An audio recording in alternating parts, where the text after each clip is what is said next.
Hello dear students. तो अभी इस वीडियो में हम करने वाले हैं V I characteristics of P N junction diode. So इसके पहले हम कवर कर चुके हैं P N junction diode, how it works under a forward bias, how it works under a reverse bias, right. So we have gone through in much detail.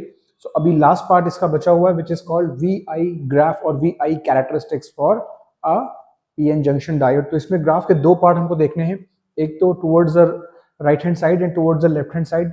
Towards the right hand side जो है this represents the forward bias and towards the left hand side represents the reverse bias. So this is the area of forward bias and this is the area of reverse bias.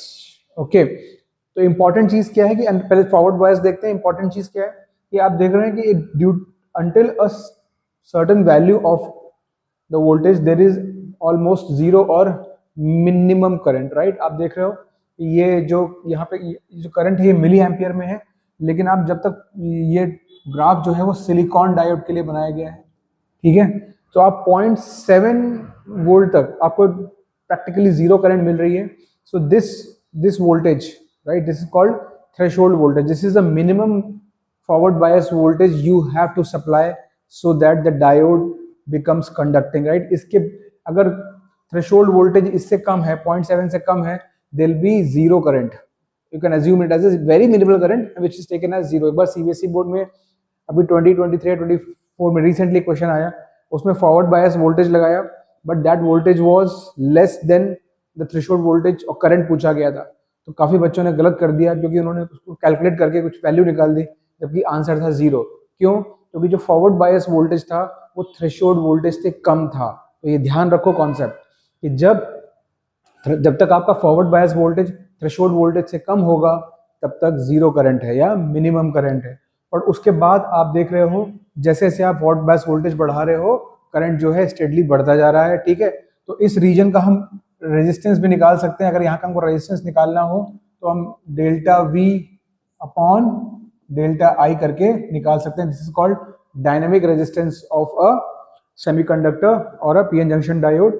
R is equal to delta V by delta. You can take a small change in the, you can take two readings, very small change in the voltage, and you can correspondingly note the corresponding change in the current and do delta V by delta I, and this is called the dynamic resistance. Dynamic resistance. Dynamic क्यों बोलते हैं? क्योंकि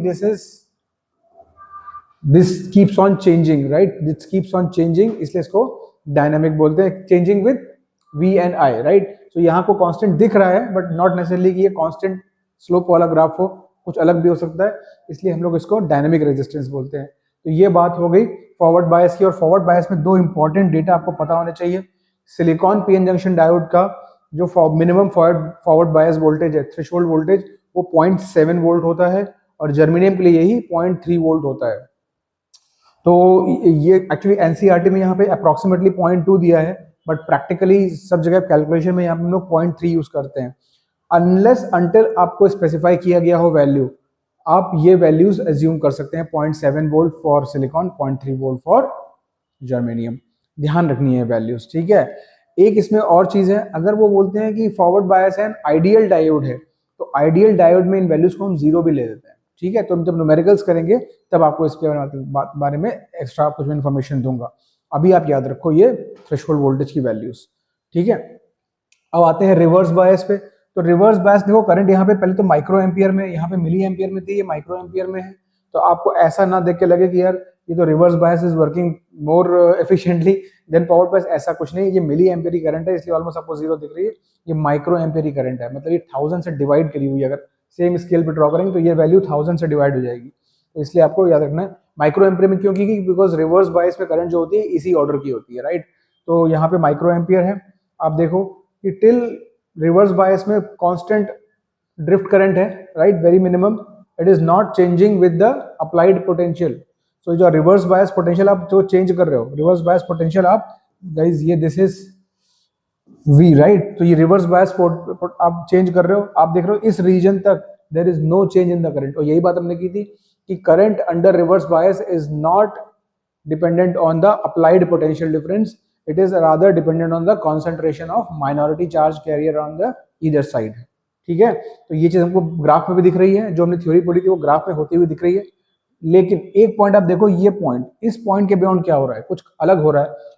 इस point के beyond जैसे आप voltage बढ़ा रहे हो, there is a sudden vertical, ऐसा दिख रहा है ना, कुछ sudden increase in the current, इसको बोलते हैं ब्रेक डाउन वोल्टेज। इसका मतलब आपने जो अप्लाइड पोटेंशियल है वो इतना ज्यादा कर दिया है कि उस वो पोटेंशियल ब्रेक डाउन वोल्टेज से ज्यादा हो गया है। And after break down voltage there is always a sudden increase in current, this is the property of reverse bias.